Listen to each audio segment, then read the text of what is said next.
আমার জনকল্যাণ পার্টি 2003 সালের মার্চ মাসের 20 তারিখে আমি এটা প্রতিষ্ঠা করি। এই জনকল্যাণ পার্টিটা প্রথম ছিল একটা খেলাধুলার সংগঠনের মতো, এক কথা সংগঠন বলা যায় না, একটা কার্ড বানাইছিলাম, ভিজিটিং কার্ড।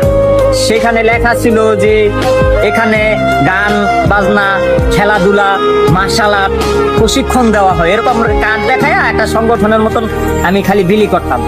তখন সবাই বললো তোর তো অফিস নাই। তখন আমি চিন্তা করলাম আমার তো অফিস নাই, মোবাইলও নাই, মোবাইল নম্বরও দিতারি নাই, যোগাযোগ করবো কিভাবে? তারপরে এক বন্ধু বললো কি তুই একটা কর, একটা অফিস নিতে হইলে তোর একটা সামাজিক সংগঠন করতে হবে, সমাজ কল্যাণ এরকম একটা কিছু। তো আমি ভাবলাম যে সমাজ কল্যাণ পরিষদ অথবা সমাজ কল্যাণ পরিষদ এরকম একটা আমি বানাইছি। পরে দেখি অনেকেই কয় আমার অফিসটা ব্যবহার কর, টিনের ঘর, এইটা সেটা অনেকেই কর।